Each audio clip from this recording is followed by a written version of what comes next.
اور نماز نہ بلند آواز سے پڑھو اور نہ آہستہ، بلکہ اس کے بیچ کا طریقہ اختیار کرو،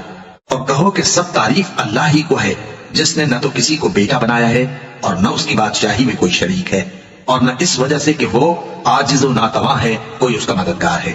اور اس کو بڑا جان کر اس کی بڑائی کرتے رہو۔ شروع اللہ کا نام لے کر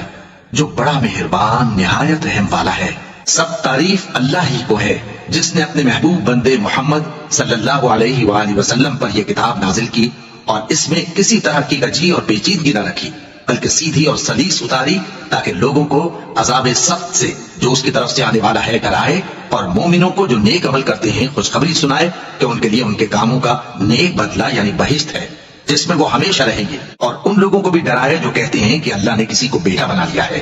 ان کو اس بات کا کچھ بھی علم نہیں، اور نہ ان کے باپ دادا ہی کو تھا۔ یہ بڑی سخت بات ہے جو ان کے منہ سے نکلتی ہے، اور کچھ شک نہیں کہ یہ جو کچھ کہتے ہیں محض جھوٹ ہے۔ اے پیغمبر، اگر یہ اس کلام پر ایمان نہ لائیں تو شاید تم ان کے پیچھے رنج کر کر کے اپنے تئیں ہلاک کر دو گے۔ جو چیز زمین پر ہے ہم نے اس کو زمین کے لیے زینت بنایا ہے، تاکہ لوگوں کی آزمائش کریں کہ ان میں کون اچھے عمل کرنے والا ہے، اور جو چیز زمین پر ہے ہم اس کو نابود کر کے بنجر میدان کر دیں گے۔ کیا تم خیال کرتے ہو کہ غار اور لوح والے ہماری نشانیوں میں سے عجیب تھے؟ جب وہ نوجوان غار میں جا رہے تو کہنے لگے کہ اے ہمارے پروردگار، ہم پر اپنے ہاں سے رحمت نازل فرما اور ہمارے کام میں درستی کے سامان مہیا کر۔ تو ہم نے غار میں کئی سال تک ان کے کانوں پر نیند کا پردہ ڈالے رکھا، یعنی ان کو سلائے رکھا،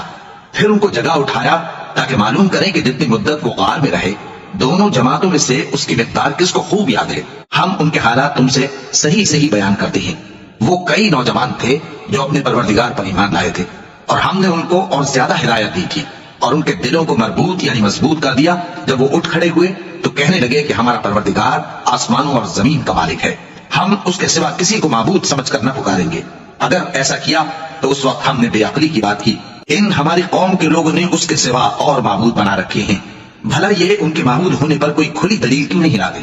تو اس سے زیادہ کون ظالم ہے جو اللہ پر جھوٹ باندھے؟ اور جب تم نے ان مشرکوں سے اور جن کی یہ اللہ کے سوا عبادت کرتے ہیں ان سے کنارہ کر لیا ہے تو غار میں چل رہو، تمہارا پروردگار تمہارے لیے اپنی رحمت وسیع کر دے گا اور تمہارے کاموں میں آسانی کے سامان مہیا کرے گا۔ اور جب سورج نکلے تو تم دیکھو کہ دھوپ ان کے غار سے داہنی طرف سمٹ جائے، اور جب غروب ہو تو ان سے بائیں طرف کترا جائے، اور وہ اس غار کے کشادہ حصے میں تھے۔